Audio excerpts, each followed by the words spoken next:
Assalamualaikum dan salam sejahtera. Kita teruskan pembelajaran kita untuk bab 7 dan kita akan masuk kepada subtopik yang kedua, iaitu pembentukan dasar pendidikan kebangsaan. Okay, kita lihat dulu latar belakang dasar pendidikan kebangsaan. Dasar pendidikan kebangsaan dibentuk untuk memupuk perpaduan kaum.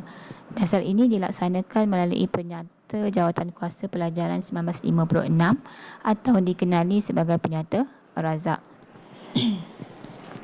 dan dimaktubkan dalam Ordinan Pelajaran 1957. Semua dasar pendidikan yang terdapat sebelum ini disemak semula pada tahun 1960 yang telah menghasilkan Laporan Rahman Talib dan Laporan Jawatankuasa Kabinet 1979. Okay, kita lihat pembentukan dasar pendidikan kebangsaan. Okay, bermula dengan Laporan Rahman Talib 1960, di mana laporan ini telah menyemak dan mengukuhkan Penyata Razak 1956,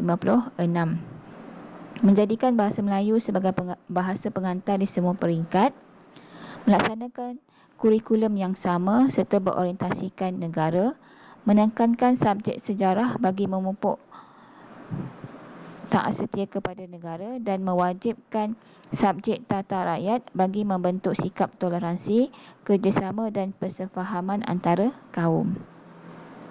Okay, yang kedua, cadangan kajian Aminuddin Baki, mana telah mencadangkan sistem aneka jurusan untuk pelajar yang gagal ke sekolah menengah.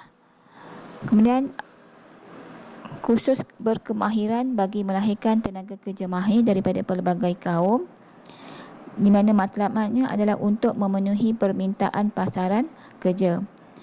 Yang terakhir, sekolah kebangsaan dibentuk dan menggabungkan semua kaum dan etnik untuk memupuk perpaduan. Okay, seterusnya yang ketiga, Laporan Jawatankuasa Kabinet, di mana laporan ini telah mengkaji semula pendidikan kebangsaan, bahasa Melayu sebagai bahasa perpaduan dan subjek wajib dalam peperiksaan awam, pendidikan kerohanian melalui pendidikan Islam dan pendidikan moral, penekanan aktiviti core kurikulum seperti unit beruniform, sukan dan permainan, persatuan untuk perpaduan. Laporan menghasilkan kurikulum baru sekolah rendah KBSR pada tahun 1982 dan kurikulum baru sekolah menengah KBSN 1989. Falsafah pendidikan negara pada 1988 dan falsafah pendidikan kebangsaan pada tahun 1996 telah menekankan pendidikan menyeluruh dan bersepadu bagi membentuk pelajar yang seimbang dari segi jasmani, emosi, rohani dan juga intelek.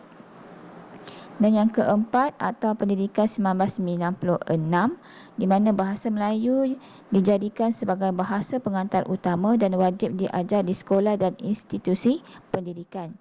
Bagi sekolah swasta dikehendaki mengajar bahasa Melayu, pengajian Malaysia, pendidikan Islam atau moral. Okay, dan yang terakhir, falsafah pendidikan kebangsaan, di mana falsafah ini telah digubal pada tahun 1988 untuk memperteguhkan hala tuju dan matlamat pendidikan negara ke arah perpaduan. Ini adalah falsafah pendidikan negara. Kemudian ditukar kepada falsafah pendidikan kebangsaan pada tahun 1996, di mana falsafah ini menekankan pendidikan yang menyeluruh dan bersepadu bagi membentuk pelajar yang seimbang dari segi jasmani, emosi, rohani dan juga intelek.